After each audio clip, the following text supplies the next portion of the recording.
বলেছেন 21, মেয়েদের এখনো 21 হয়নি, ঠিক আছে। মেয়েরা 18 হলে সরকারিভাবে বিয়ের জন্য এলিজেবল, আর ছেলেরা হচ্ছে 21 বছর। তো 18-র আগে যদি কোনো মেয়েরা বিয়ে করে তাহলে সেটা আইনতভাবে কি হচ্ছে, বৈধ হচ্ছে? হচ্ছে না তো। ঠিক তেমনি ছেলেরাও যদি 21-এর আগে বিয়ে করে তাহলে সেটা বৈধ হচ্ছে না। কিন্তু অনেক সময় তো আপনারা নিশ্চয়ই খবর পান যে এরকম ধরনের ভুল কিছু ছেলেমেয়েরা করে ফেলে, যারা 18 বা 21 হওয়ার আগে কোনো না কোনোভাবে নিজের ইচ্ছাতে বিয়ে করছে, তাই তো? নিশ্চয়ই আপনাদের কানে এরকম খবর আসে। তো এটা করলে আপনাদের মনে হয় কি করণীয়, কি করা উচিত? বলুন কেউ, কি করা উচিত? হ্যাঁ হ্যাঁ, মানে আপনারা কোনো রকম যদি কোনো খবর পান অবশ্যই আমাদেরকে জানাবেন, প্রশাসনকে জানাতে হবে। এবার ধরুন যে এরকম অনেক সময় হয় যে ধরুন একটা মেয়ে সে স্কুলে গেছে বা টিউশনে গেছে, বাট সে আসছে না, তখন তো তাহলে মা বাবা কি করবে? সেই মেয়েটার খোঁজ খবর নেবে, নিয়ে তারপরে যখন তাকে পাবে না তখন থানায় গিয়ে জানানো হবে, এবং সেই থানায় জানালে লিখিত যে অভিযোগটা দেয়া হবে তার উপরে কিন্তু থানাতে সঙ্গে সঙ্গে একটা কেস, মানে এফআইআর লজ হয়ে যায়, ঠিক আছে। এবং সেটা কিন্তু সাধারণ কেস নয়, সেটা একটা কিডন্যাপিং কেস। কিডন্যাপিং কেসটা হওয়ার পরেই কিন্তু পুলিশ তদন্তে নেমে পড়ে এবং সঙ্গে সঙ্গে যত তাড়াতাড়ি সম্ভব মেয়েটাকে উদ্ধার করে নিয়ে আসে। তো মেয়েটাকে কিন্তু তারপরে তার বাড়িতে পাঠিয়ে দেওয়া হয় না, মেয়েটাকে কোথায় পাঠানো হয় আপনারা জানেন? হোমে পাঠানো হয়, ঠিক বলেছেন, হোমে পাঠানো হয়। এবং হোম থেকে মেয়েটা কতদিনে আসবে সেটা কিন্তু মেয়েটা ডিসাইড করে না, বা মেয়েটার বাড়ির লোকজন ডিসাইড করে না, সেটা হোম কর্তৃপক্ষ ঠিক করে, পুলিশরা ঠিক করে যে মেয়েটার কতদিন ওখানে থাকা প্রয়োজন, মানে মানসিকভাবে ও কি এবার বাড়ি যাওয়ার জন্য, নর্মাল জীবনযাপন করার জন্য কি সে প্রস্তুত। যখন এটা দেখে যে হ্যাঁ মেয়েটা এখন মানসিকভাবে ঠিকঠাক আছে, সে কোনো প্রেশারের মধ্যে নেই, কোনো ট্রমার মধ্যে নেই, তখন কিন্তু মেয়েটাকে হোম থেকে বাড়ি পাঠানোর পারমিশন দেওয়া হয়। এবার হচ্ছে ছেলেটা, যে ছেলেটার সাথে গেছিল সেই ছেলেটাকে কি করা হয় জানেন? যদি ছেলেটাকে পাওয়া যায়, সেই ছেলেটার বয়স যদি 21, 18 কম হয়, সেই ছেলেটাকেও কিন্তু নিয়ে এসে হোমে পাঠানো হয়। আর ছেলেটার বয়স যদি 18-র বেশি হয় তখন কিন্তু সেই ছেলেটাকে অ্যারেস্ট করে কিন্তু সোজা জেলে পাঠানো হয়। এবং এই যে কিডন্যাপিং মামলা, এর সঙ্গে যদি পক্সো মামলা অ্যাড হয়ে যায়, পক্সো মামলাটা এতটাই সিরিয়াস একটা অফেন্স, এটা কিন্তু প্রমাণ হয়ে গেলে সেই ছেলেটার সাজাটা কিন্তু অনেকটা লম্বা হবে, মানে সে সহজে জেল থেকে আর বেরোতে পারবে না। তাহলে এখানে দেখা যাবে যে ছেলেটার এবং মেয়েটার দুজনেরই ক্ষতি হচ্ছে, আলটিমেট কিন্তু ওদের ইচ্ছাটা পূরণ হচ্ছে না, কিন্তু কোথাও ওদের ভবিষ্যৎটা নষ্ট হয়ে যাচ্ছে, ওরা পড়াশোনা মানে সামাজিক জীবনযাপন থেকে ওদের সবকিছু ব্যাহত হচ্ছে। তাহলে আমাদের কি করণীয়? আপনাদের বাড়িতে নিশ্চয়ই ছোট ছোট মেয়েরা আছে, ছেলেরা আছে, সবাইকে বোঝাবেন, দেখবেন ওরা কোথায় পড়তে যাচ্ছে, কি পড়ছে, সবকিছু ঠিকঠাক আছে কিনা, কোনো রকম স্কুলে কোনো সমস্যা হচ্ছে কিনা, টিউশনে কোনো সমস্যা হচ্ছে কিনা, বা ফোনে কি করছে। আমি বলছি না যে পুরো প্রিভেসি বলে কিছু থাকবে না, কিন্তু অ্যাটলিস্ট চেষ্টা করবেন, জানবেন যে ওরা কি করছে, কারণ এই বয়সটা কিন্তু ওরা ভাবে যে ওদের অনেক বুদ্ধি হয়ে গেছে, কিন্তু আদতে কিন্তু সেটা নয়। ওরা সব কিছু যেটা ভাবছে সেটাই যে সবসময় ঠিক সেটা তো নয়। তো গার্জেন হিসেবে আপনাদের একটা দায়িত্ব যে আপনারা একটু দেখবেন, কোনো রকম যদি এমন কোনো কিছু হয়ে যায়, ভুল মানুষের পাল্লায় পড়ে গিয়ে যেন ওদের জীবনটা নষ্ট না হয়। এরকম কোনো কিছু খবর থাকছে আপনাদের আশেপাশে, যদি দেখেন যে কোনো 18 বছরের মেয়ে, 18 বছর নিচের মেয়ের বিয়ে ঠিক হয়েছে, আপনারা কিন্তু আমাদেরকে জানাতে পারেন। আরেকটা নাম্বার আছে, চাইল্ড হেল্পলাইন নাম্বার, সেটা হচ্ছে, জানেন কেউ চাইল্ড হেল্পলাইন নাম্বারটা? খুব সোজা একটা নাম্বার, 4টে ডিজিটের, 1098 1098, সেটা হচ্ছে চাইল্ড হেল্পলাইন নাম্বার। এই নাম্বারে ফোন করে কিন্তু আপনাদের পরিচয় গোপন রেখেও আমাদেরকে খবরটা দিতে পারেন, ঠিক আছে? মনে থাকবে, থানার নাম্বারে ফোন করে, ধরুন আপনার পরিচয় দিলেন না, আমাদের পরিচয় জানাতেও হবে না, কিন্তু কার বিয়ে হচ্ছে, কোথায় বিয়ে হচ্ছে, তার বয়সটা মেনশন করে আমাদেরকে জানান, আমাদের কাছে ওইটুকুই যথেষ্ট, তাহলে আমরা পরবর্তী অ্যাকশনটা নিতে পারবো। এই যে এখানে যারা মেয়েরা আছো সবাইকেই বলছি যে যদি তোমাদের কখনো স্কুলে যেতে গিয়ে অসুবিধা হয়, আসার সময়, টিউশন থেকে ফেরার সময়, এবং ছেলেদেরও আমি বলছি একটু চোখ কান খোলা রাখবেন, আপনারাও দায়িত্ব নেবেন যে যদি কোনো সময় দেখেন আপনাদেরই চোখের সামনে একদল ছেলে একটা মেয়েকে টিজ করছে, ডিস্টার্ব করছে এবং প্রতিদিনই ওই জায়গায় ওই ঘটনাটা ঘটছে, আপনি ভাববেন না যে ও আমার বাড়ির মেয়ে নয় বা আমার পরিচিত নয়, থাক আমি এই ঝামেলায় করবো না। অবশ্যই আপনারা দায়িত্ব নিয়ে দেখবেন যাতে ওটা না হয়, প্রতিবাদ করুন। আমরা তো আছি, কিন্তু আপনারাও সবাই মিলে যদি প্রতিবাদ করেন আশা করি এই ঘটনাগুলো অনেকটা হলেও কমবে। কারণ আমাদের সবাইকে কিন্তু একজোট হতে হবে। কোনো কিছু, কোনো একটা ভুল কাজ একা কেউ ঠিক করতে পারে না, সবাই যদি একটু একটু করে কারেকশন করে অবশ্যই সেটা ঠিক হবে। আর যদি এরকম কোনো কিছু খবর থাকে সেটাও আমাদেরকে দেবেন। আর একটা কথা বলি, ফোনের কি ভালো দিক আছে, খারাপ দিক আছে, সেটা একটু পরে আপনারা শুনতে পারবেন। তো আমি বলছি এখন তো মোটামুটি সবার হাতেই ফোন আছে, সবাই ফোন নির্ভর, মানে এখন পড়াশোনাটাও ফোনে অনলাইনে করছে, কিন্তু এই যে তার মধ্যে দেখবেন মোটামুটি ছেলে মেয়েরা ফেসবুক, হোয়াটসঅ্যাপ এগুলো করছে, তো সেখানে কি আদৌ পড়াশোনা ছাড়াও এই যে গল্প টল্প তো ওরা মোটামুটি করে, এবার কার সাথে কথা বলছে একটু খেয়াল করবেন। কেন হয় কি, ফেসবুকে কারোর সাথে পরিচয় হয়েছে, কথা বলছে, কথা বলুক ঠিক আছে, কিন্তু কতটা কথা বলছে, কতটা শেয়ার করছে, যে সে কোনো ভুল পথে পা দিচ্ছে না তো, কোনো ভুলে ফাঁদে পা দিচ্ছে না তো। যেমন অনেক সময় হয় চাকরির একটা লোভ দেয়, চাকরির লোভ দিয়ে বা বিয়ের একটা ফাঁদে সে, তার হয়তো সেই মেয়েটা পড়াশোনা করতে ইচ্ছা করছে না, তাকে বলছে যে ঠিক আছে আমার সাথে চলো, আমরা বিয়ে করব, ভালো থাকবো। এবং এটা কিন্তু হচ্ছে, এরকম ফাঁদে পা দিয়ে মেয়েগুলোকে কি করছে, বাইরে নিয়ে গিয়ে বিক্রি করে দিচ্ছে। এরকম চক্রটা কিন্তু আপনারা সবাই জানেন, হিউম্যান ট্রাফিকিং, যেটা নারী পাচার, শিশু পাচার, এটা আমাদের দেশে বলুন বা আমাদের রাজ্যে বলুন সব জায়গাতেই কিন্তু খুব বেশি হয়েছে। এবং এই ধরনের ঘটনাটা আমাদেরকেই কমাতে হবে, কিন্তু মেয়েদেরকে আমি বলবো, মেয়েদেরকে বুঝতে হবে যে আমি কারোর সাথে কথা বলছি, সে আমার সামনে দুটো ভালো কথা বলছে মানেই তাকে যে পুরোপুরি চোখ বন্ধ করে বিশ্বাস করব, সেটা কিন্তু নয়। কেননা এই চক্রটা এমন, এর মধ্যে পড়ে গেলে সেই মেয়েটাকে উদ্ধার করা কিন্তু পুলিশের পক্ষে অনেকটা কষ্টকর ব্যাপার, মানে অনেকটা সময় লেগে যায় এবং সেই মেয়েটার ওপর দিয়ে তখন অনেকটা ঝড় জল পার হয়ে যায়, সে অনেকটা হয়তো মানসিকভাবে বিপর্যস্ত হয়ে পড়ে। তো আমরা চাইবো এরকম ঘটনা কারোর সাথেই না ঘটুক, সেজন্য ছোট ছোট ইনফরমেশন আপনাদের কাছে কোনো কিছু থাকলে আমাদেরকে শেয়ার করবেন। আরামবাগ থানা, আরামবাগ মহিলা থানা সব সময় আছে, এবং আশেপাশে আপনাদের ফাঁড়ি থাকলে সেখানে গিয়েও বলুন, মানে মোট কথা আমাদের কানে দিন। আশা করি আপনারা এগুলো করবেন এবং আমাদেরকে অবশ্যই জানাবেন।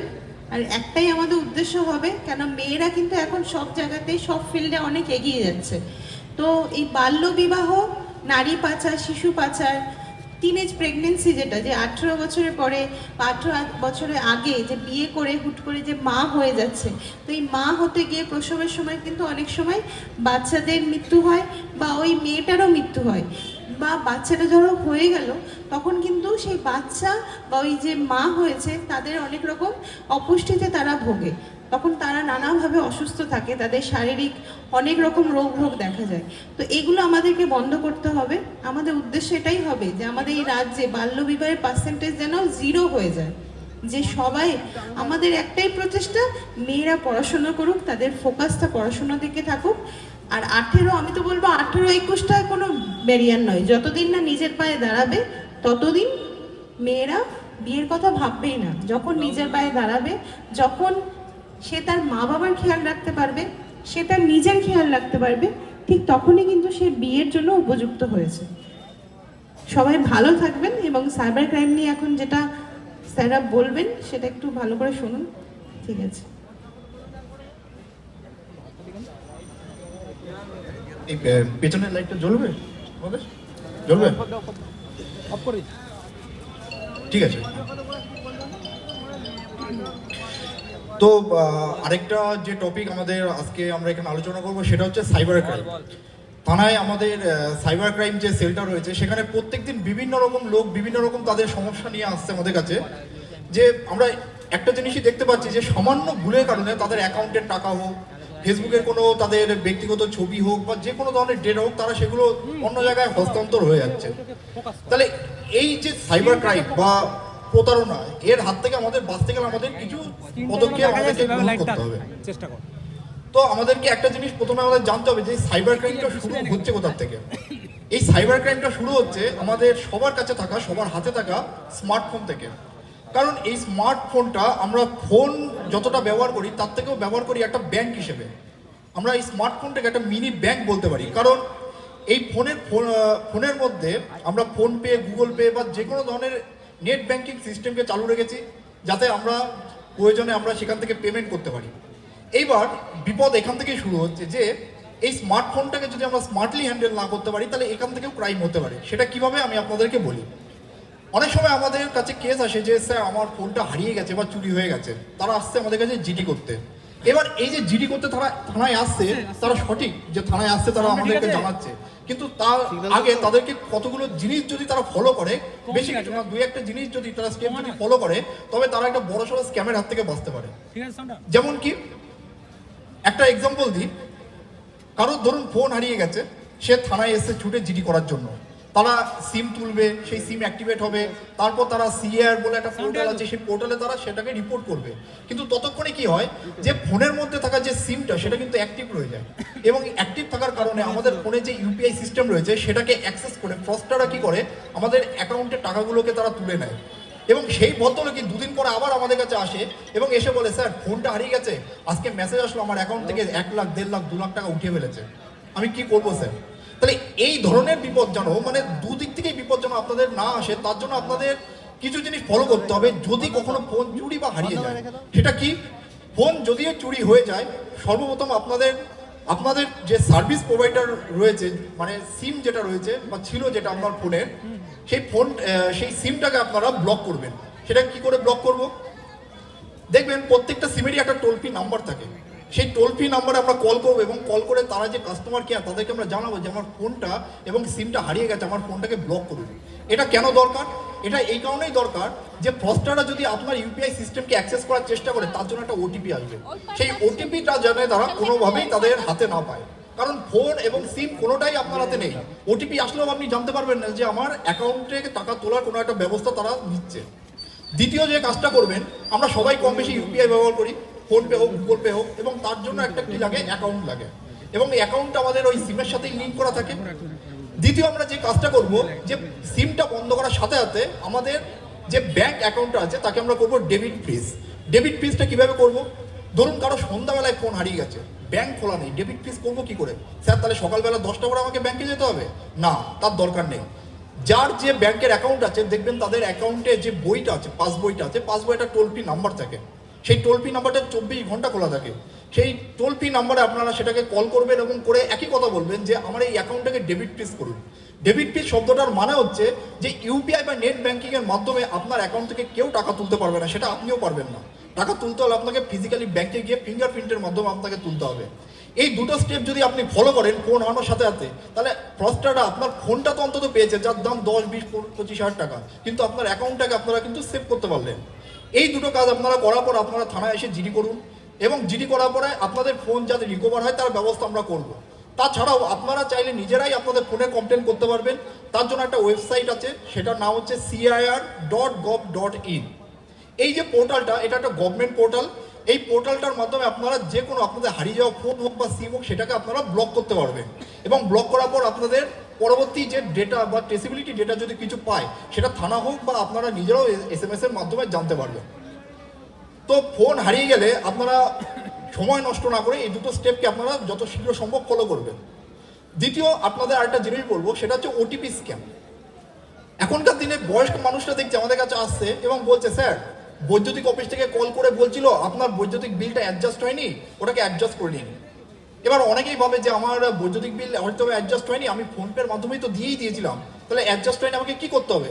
বলে দেখুন আপনাকে একটা লিঙ্ক দিয়েছি, লিঙ্কটাতে আপনি ঢুকুন। প্রথমে আপনারা সেই লিঙ্কটাতে ঢুকছেন এবং সেই লিঙ্কটাতে ঢোকার পরে আপনাকে বলা হচ্ছে দেখুন আপনার যে বৈদ্যুতিক বিলটা আমরা অ্যাডজাস্ট করে দিয়েছি, আপনার ব্যালেন্সটা চেক করুন ফোন পেতে। এবং আপনারা যখনই ব্যালেন্সটা চেক করছেন, তারপরেই দেখছেন একটা মেসেজ আসছে যে আপনার অ্যাকাউন্টে যা টাকা ছিল সব চলে গেছে। তাহলে আপনি ভুলটা করলেন কোথায়? ভুলটা আপনারা এখানেই করলেন যে ফ্রস্টাররা তারা কখনোই আপনাকে যারা ফ্রস্টার রয়েছে আপনাকে যে লিঙ্কটা তারা দিল সেই লিঙ্কটা একটা ফিশিং লিঙ্ক, কারণ এই ধরনের লিঙ্কে ক্লিক করা মানেই আপনার ফোন কম্প্রোমাইজ হয়ে যাচ্ছে এবং স্ক্রিন শেয়ারিং অন হয়ে যাচ্ছে, এবং তাকেই কাজে লাগিয়ে আপনি যখন ইউপিআই পিনটাকে আপনি দিচ্ছেন অপর প্রান্তে বসে আপনার ফোনটাকে একটা ক্লোনিং করে তারা সেম ইউপিআই পিন অ্যাক্সেস করে আপনার ফোনপে থেকে টাকা তুলে দিচ্ছে।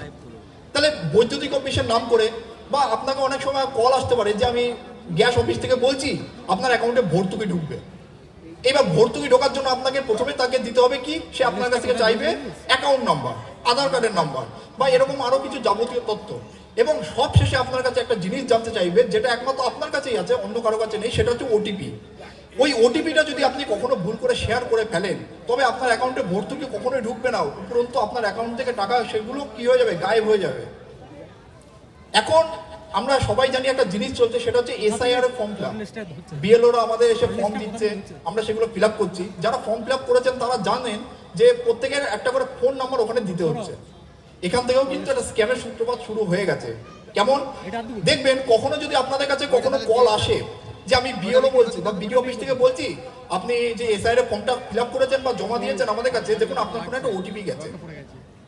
ওটিপিটা কখনোই বলবেন না, কারণ বিএলও হোক বা বিডিও অফিস থেকে কোনো অফিসার হোক বা কোনো কর্মচারী হোক, তারা এই ধরনের ফর্ম ফিল আপ বা যে কোনো অফিস বলুন, বৈদ্যুতিক অফিস বলুন, বিডিও অফিস বলুন, কোনো সরকারি অফিস বলুন, কোথার থেকে আপনাকে কল করে না। কারণ ব্যাংক, অফিস, বৈদ্যুতিক অফিস তারা কখনো কল করে তাদের গ্রাহকদের কাছ থেকে কোনো তথ্য তারা চায় না।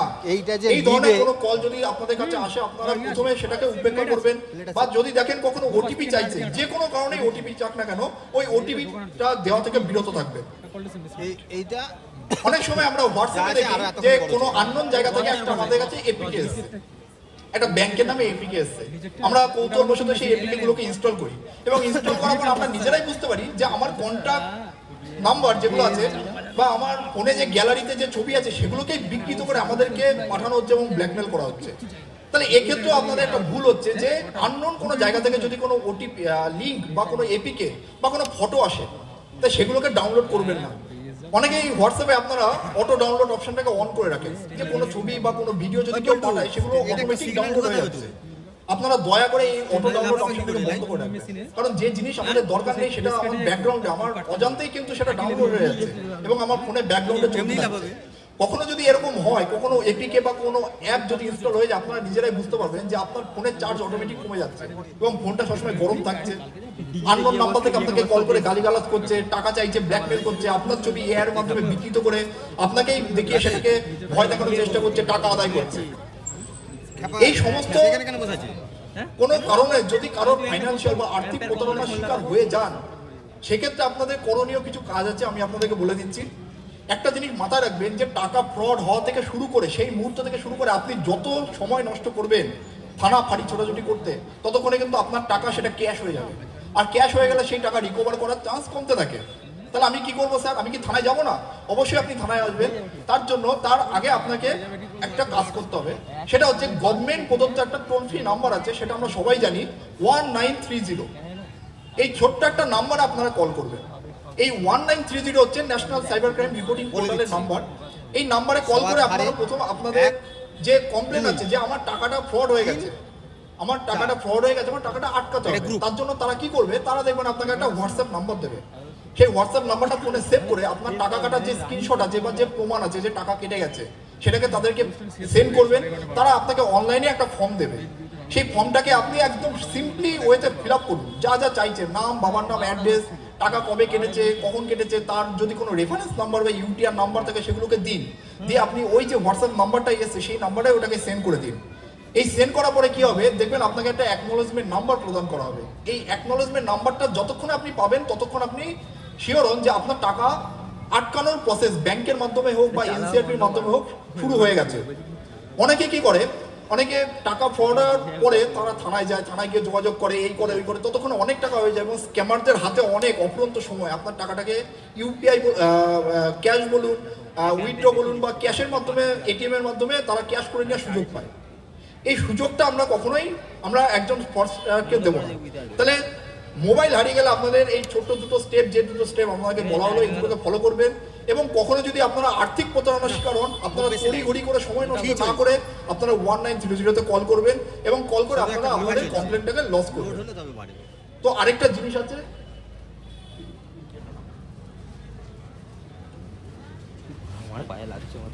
তো সোশ্যাল মিডিয়া এবং আরেকটা জিনিস যেটা বয়স্করা শিকার হতে পারে সেটা হচ্ছে ডিজিটাল অ্যারেস্ট। সেটা সম্বন্ধে স্যার আপনাদেরকে বলবে, একটু মন দিয়ে শুনুন।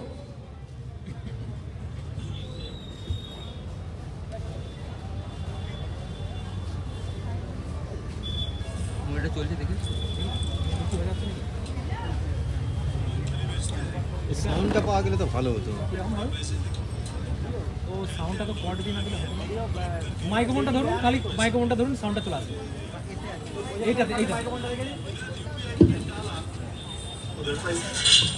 पैसा का है मूंगफली वाला সাউন্ডটা তো দেওয়া যাবে।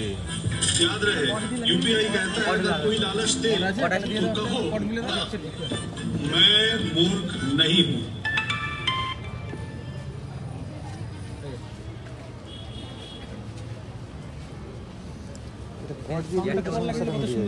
চেয়ারটা ওস করে দিয়ে করে দিয়ে সরু পিন তো তো আছে তো। হেডফোনের পিন আছে তো